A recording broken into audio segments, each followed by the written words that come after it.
The end of an era is finally here for Xbox.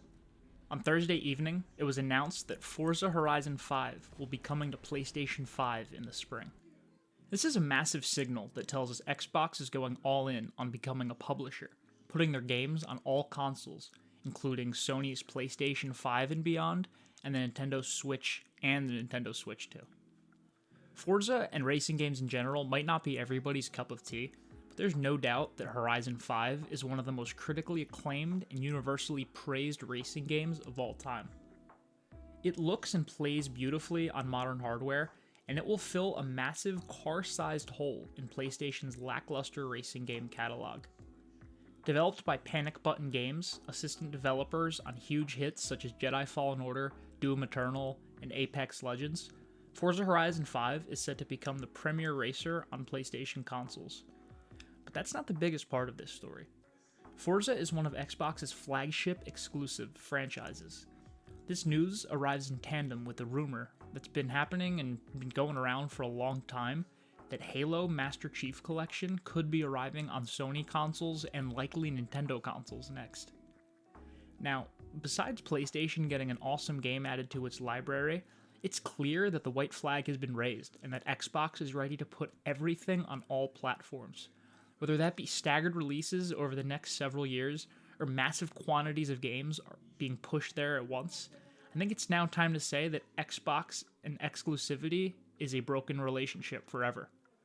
I personally think that this is to be expected with all of Xbox's recent activity. A lot of the statements coming from people like Phil Spencer, other things we've seen like the marketing campaign, This is an Xbox, and even the initiative to already drive some of their first-party published games to other platforms such as Sea of Thieves and Hi-Fi Rush. Regardless, it's still shocking to me. I grew up on the Xbox 360. In fact, I was about 7 or 8 years old when I finally got my 360. I think it was like 2008 maybe. And I remember at the time my brother really wanted to get a PlayStation 3 for Little Big Planet. And I kept pushing for the 360 after playing it at a friend's house. I remember playing Halo 3. It was the first-person shooter I ever played.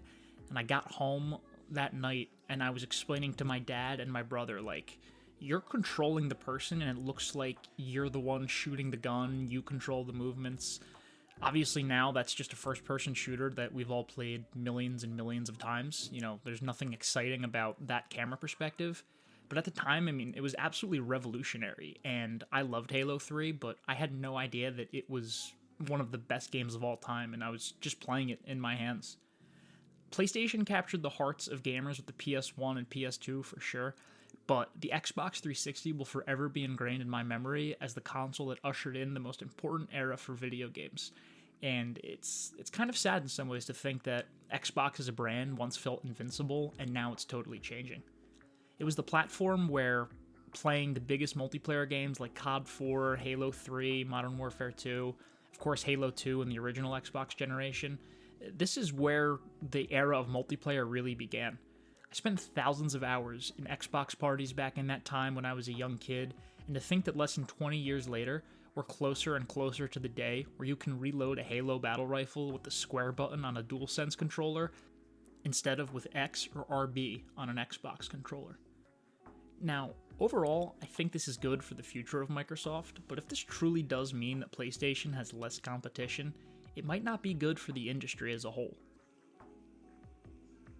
What's going to stop PlayStation from continuing to innovate across the medium if they don't have a main console to compete with, like they have with Xbox since the early 2000s? I know some people might talk about how Nintendo's not going to stop making consoles, but if we're being real, it's always been PlayStation versus Xbox, and Nintendo just operates in their own area of the market. Granted, it's a huge place in the market, but their audiences are generally a little bit different. A lot of people either have the Nintendo console and that's it, or they get the Nintendo console as a complement to their main Xbox, PlayStation, or PC.